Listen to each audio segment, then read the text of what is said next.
முடிவை மனசாட்சியோட மறுபரிசீலனை செய்யுங்க. நல்ல முடிவு எடுங்க. ಸ್ನೇಹಿತರೆ ನಮಸ್ಕಾರ, ನಾನು ನಿಮ್ಮ ರಾಕೇಶ್ ಅರುಂಡಿ. ಭಾರತ ಜಾತ್ಯತೀತ ರಾಷ್ಟ್ರ, ಅದನ್ನೆಲ್ಲವನ್ನು ಕೂಡ ನಾವು ಒಪ್ಕೊಳ್ಳೇಬೇಕಾಗತ್ತೆ. ಆದರೆ ಈಗಾಗಲೇ ಜನಸಂಖ್ಯೆಯಲ್ಲಿ ಚೀನಾ ದೇಶಕ್ಕೂ ಕೂಡ ಸೆಡ್ಡನ್ನು ಹೊಡೆದು ಮುಂದೆ ಹೋಗ್ತಾ ಇದ್ದೀವಿ. ಇಲ್ಲಿ ಮಕ್ಕಳನ್ನು ಮಾಡ್ಕೊಳ್ಳೋಕೆ ಯಾವುದೇ ಕಾನೂನುಗಳು ಕೂಡ ಇಲ್ಲ.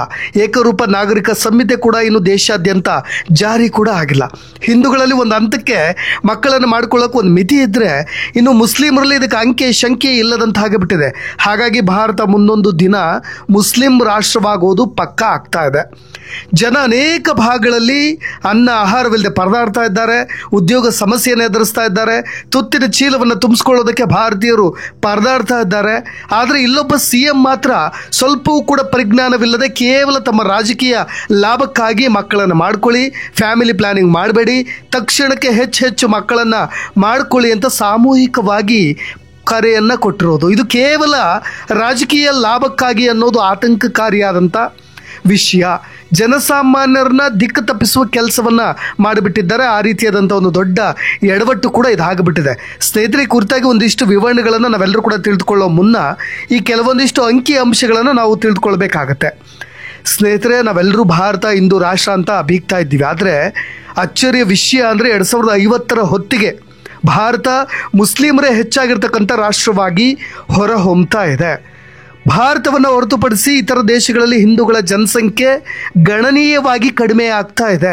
2050 ಹೊತ್ತಿಗೆ ಭಾರತದಲ್ಲಿ ಅತಿ ಹೆಚ್ಚು ಮುಸ್ಲಿಮರೇ ಇರೋ ದೇಶಗಳಲ್ಲಿ ಭಾರತ ಮೊದಲನೇ ಸ್ಥಾನವನ್ನು ಗಿಟ್ಟಿಸ್ಕೊಳ್ತಾ ಇದೆ.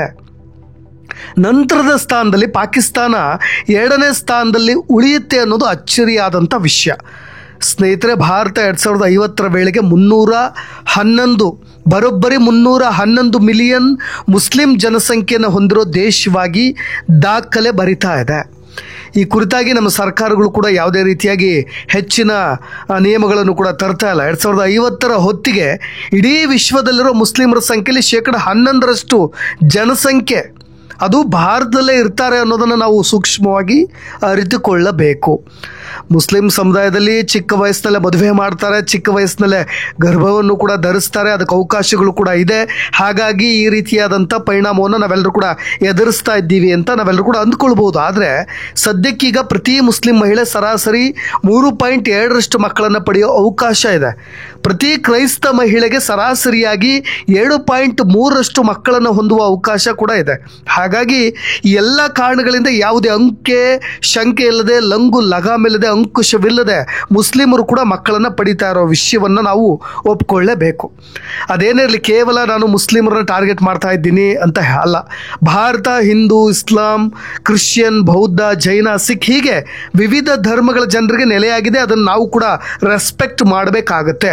ಆದರೆ ಲೆಕ್ಕಕ್ಕೆ ಸಿಗದಂತೆ ಏರಿಕೆ ಆಗ್ತಿರ್ತಕ್ಕಂಥ ಜನಸಂಖ್ಯೆಯಲ್ಲಿ ಮುಸ್ಲಿಮರೇ ಮುಂದಾಗಿರೋದು ನಾವು ಇಲ್ಲಿ ಗಮನ ಹರಿಸಬಹುದಾದಂಥ ವಿಷಯ. ಈ ನಿಟ್ಟಿನಲ್ಲಿ ಭಾರತ ಸರ್ಕಾರ ಎಚ್ಚೆತ್ತುಕೊಳ್ಬೇಕು. ಕೇಂದ್ರ ಮಟ್ಟದಲ್ಲಿ ಸುಪ್ರೀಂ ಕೋರ್ಟ್ ಕೂಡ ಇದಕ್ಕೆ ಸರ್ಕಾರಕ್ಕೆ ತಾಕೀತು ಮಾಡಬೇಕು. ಈ ನಿಟ್ಟಿನಲ್ಲಿ ದಿಟ್ಟ ಹೆಜ್ಜೆಯನ್ನು ಮುಂದಿಟ್ಟು ಕಠಿಣ ಕಾನೂನುಗಳನ್ನು ಕೂಡ ತರಬೇಕು. ಇದು ದೇಶದ ಅಭಿವೃದ್ಧಿಗೆ ಹೀಗೆ ಮುಂದುವರೆದ್ರೆ ಮಾರಕ ಅನ್ನೋದನ್ನು ನಮ್ಮ ನಾಯಕರು ಕೂಡ ಮನಗಾಣಬೇಕು ಅನ್ನೋ ಕೂಗು ಎಲ್ಲೆಡೆ ಕೇಳಿ ಬರ್ತಾನೆ ಇರುತ್ತೆ. ನಮ್ಮ ರಾಜಕೀಯ ನಾಯಕರು ತಮ್ಮ ರಾಜ್ಯ ಸರ್ಕಾರಗಳಲ್ಲಿ ಕಠಿಣವಾದಂಥ ನಿಯಮಗಳನ್ನು ಕೂಡ ಜಾರಿ ತರಬೇಕಾಗತ್ತೆ. ಕುಟುಂಬ ಕಲ್ಯಾಣ ಯೋಜನೆಗಳನ್ನು ಕೂಡ ಜಾರಿ ತರಬೇಕಾಗತ್ತೆ. ಆದರೆ ಇಂತಹ ಸಂದರ್ಭದಲ್ಲಿ ತಮಿಳುನಾಡಿನ CM MK ಸ್ಟಾಲಿನ್ ಮಾತ್ರ ಜನತೆಗೆ ವಿಚಿತ್ರ ಕರೆಯೊಂದನ್ನು ನೀಡಿ ಸುದ್ದಿಯಲ್ಲಿರೋದು. ಅವರು ಮಾಡಿದ ಎಡವಟ್ಟನ್ನು ರಾಜಕೀಯವಾಗಿ ಅನೇಕ ರೀತಿಗಳಲ್ಲಿ ವಿಶ್ಲೇಷಣೆಯನ್ನು ಕೂಡ ಮಾಡ್ತಾ ಇದ್ದಾರೆ. ಈ ಎಲ್ಲ ಅಂಶಗಳನ್ನು ಮನದಟ್ಟು ಮಾಡಿಕೊಂಡು ಮಾತನಾಡಬೇಕಾಗಿದ್ದಂಥ ಒಬ್ಬ ಜವಾಬ್ದಾರಿ ರಾಜಕೀಯ ನಾಯಕ ಈ ಎಲ್ಲ ದುಷ್ಪರಿಣಾಮಗಳನ್ನು ಕೂಡ ಗಾಳಿಗೆ ತೂರಿ ಜನರಿಗೆ ಈ ರೀತಿಯಾದಂಥ ದಾರಿ ತಪ್ಪಿಸುವ ಹೇಳಿಕೆಯೊಂದನ್ನು ನೀಡಿರೋದು. ತಮಿಳುನಾಡು ಮುಖ್ಯಮಂತ್ರಿ MK ಸ್ಟಾಲಿನ್ ಇದೇ ತಮಿಳುನಾಡಿನ ನಾಗಪಟ್ಟಣಂನಲ್ಲಿ DMK ಜಿಲ್ಲಾ ಕಾರ್ಯದರ್ಶಿಯೊಬ್ಬರ ವಿವಾಹ ಸಮಾರಂಭದಲ್ಲಿ ಭಾಗವಹಿಸಿದ್ರು. ಇದೇ ಸಮಾರಂಭದಲ್ಲಿ ಮಾತನಾಡಿದಂಥ ಸ್ಟಾಲಿನ್, ಮೊದಲೆಲ್ಲ ನಾನು ಮದುವೆಯಾದ ಕೂಡಲೇ ಮಕ್ಕಳನ್ನು ಮಾಡ್ಕೊಳ್ಬೇಡಿ, ಇಬ್ಬರಿಗೂ ಅರ್ಥ ಮಾಡ್ಕೊಳ್ಳಿಕ್ಕೆ ಸ್ವಲ್ಪ ಸಮಯಾವಕಾಶವನ್ನು ಕೊಡಿ ಅಂತ ಹೇಳ್ತಾ ಇದ್ದೆ. ಆದರೆ ಈಗ ಪರಿಸ್ಥಿತಿ ಕಂಪ್ಲೀಟ್ ಚೇಂಜ್ ಆಗಿಬಿಟ್ಟಿದೆ. ನಮ್ಮಲ್ಲಿ ಹೆಚ್ಚಿನ ಜನಸಂಖ್ಯೆ ಇದ್ದರೆ ಮಾತ್ರ ನಮಗೆ ಹೆಚ್ಚಿನ ಸಂಸದರು ಸಿಗುವಂಥ ಪರಿಸ್ಥಿತಿ ಬಂದುಬಿಟ್ಟಿದೆ. ಪರಿಣಾಮಕಾರಿ ಜನಸಂಖ್ಯಾ ನಿಯಂತ್ರಣದಲ್ಲಿ ನಾವು ಯಶಸ್ವಿಯಾಗದಿದ್ದರೆ ಈ ಪರಿಸ್ಥಿತಿ ಉದ್ಭವಿಸ್ತಾ ಇರಲಿಲ್ಲ. ಹೀಗಾಗಿ ಆದಷ್ಟು ಬೇಗ ಮಕ್ಕಳನ್ನು ಪಡೀರಿ, ಅವರಿಗೆ ಸುಂದರವಾದಂಥ ತಮಿಳು ಹೆಸರುಗಳನ್ನು ನೀಡಿ ಅನ್ನುವ ಹೇಳಿಕೆಯ ಮುಖಾಂತರ ರಾಜಕೀಯ ಲಾಭದ ಹೇಳಿಕೆ ನೀಡಿ ವಿವಾದಕ್ಕೀಡಾಗಿರೋದು. ಅದನ್ನು ನೀವು ಯಾಕೆ ಈ ಮಾತನ್ನು ಅವ್ರು ಹೇಳಿದ್ರು ಅನ್ನೋದು ಕೂಡ ಹೇಳ್ಬಿಡ್ತೀನಿ. ಯಾಕೆ ರಾಜಕೀಯ ಲಾಭದ ಉದ್ದೇಶವಿದೆ, ಅದಕ್ಕೋಸ್ಕರವಾಗಿ ಜನರನ್ನ ದಿಕ್ಕು ತಪ್ಪಿಸೋ ಕೆಲಸವನ್ನು ಮಾಡ್ತಾ ಇದ್ದಾರೆ ಅಂತ. BJP ಅಂದರೆ ಕೇಂದ್ರ ಮಟ್ಟದಲ್ಲಿ ಚುನಾವಣಾ ಆಯೋಗ ತೆಗೆದುಕೊಂಡಿರ್ತಕ್ಕಂಥ ನಿರ್ಧಾರ, ಜನಸಂಖ್ಯಾ ಆಧಾರಿತ ಕ್ಷೇತ್ರ ಪುನರ್ವಿಂಗಡಣೆ ಸಂಸತ್ನಲ್ಲಿ ತಮಿಳುನಾಡಿನ ರಾಜಕೀಯ ಪ್ರಾತಿನಿಧ್ಯದ ಮೇಲೆ ಪರಿಣಾಮ ಬೀರುತ್ತೆ ಅನ್ನೋ ಕಾರಣಕ್ಕೆ ಈ ಹೇಳಿಕೆಯನ್ನು ಕೊಟ್ಟಿರೋದು. ಈಗಾಗಲೇ ದಕ್ಷಿಣ ರಾಜ್ಯಗಳಾದಂಥ ಕರ್ನಾಟಕ, ತಮಿಳುನಾಡು, ಕೇರಳ ಮತ್ತು ಆಂಧ್ರ ಪ್ರದೇಶದಂತಹ ರಾಜ್ಯಗಳು ಕುಟುಂಬ ಯೋಜನೆಗಳನ್ನು ಯಶಸ್ವಿಯಾಗಿ ಜಾರಿ ತಂದಿವೆ. ಹಾಗಾಗಿ ಅಲ್ಲಿ ಲೋಕಸಭಾ ಸ್ಥಾನಗಳ ಸಂಖ್ಯೆ ಕಡಿಮೆ ಆಗ್ತಾ ಇದೆ. ಹಾಗಾಗಿ ನಮ್ಮಲ್ಲಿ ಮಕ್ಕಳನ್ನು ಹೆಚ್ಚು ಮಾಡಿಕೊಂಡ್ರೆ ಈ ಲೋಕಸಭಾ ಸ್ಥಾನಗಳ ಸಂಖ್ಯೆ ಹೆಚ್ಚಾಗುತ್ತೆ. ಈಗಾಗಲೇ ಜನಸಂಖ್ಯೆಯ ಜನಗಣತಿಯ ಆಧಾರದ ಮೇಲೆ ಕೇಂದ್ರ ಸರ್ಕಾರ ಅಂದರೆ ಚುನಾವಣಾ ಆಯೋಗ ಕ್ಷೇತ್ರ ಪುನರ್ವಿಂಗಡಣೆಯನ್ನು ಜಾರಿಗೆ ತರಲಿಕ್ಕೆ ಮುಂದಾಗಿದೆ. ಈಗ ಜಾರಿಗೆ ತಂದರೆ ಈ ರೀತಿಯಾಗಿ ತಮಿಳುನಾಡು 8 ಸಂಸದರನ್ನ ಕಳೆದುಕೊಳ್ಳುತ್ತೆ. ಕೇಂದ್ರ ಮಟ್ಟದಲ್ಲಿ ನಾವು ಸದ್ದು ಮಾಡಲಿಕ್ಕೆ ಸಾಧ್ಯವಾಗೋದಿಲ್ಲ. ಸಂಸತ್ನಲ್ಲಿ ನಮ್ಮವರು ಇರೋದಿಲ್ಲ, ನಮ್ಮ ಸರ್ಕಾರದ ಸಂಸದರು ಹೆಚ್ಚಾಗಿ ಕಾಣಿಸ್ಕೊಳ್ಳೋದಿಲ್ಲ.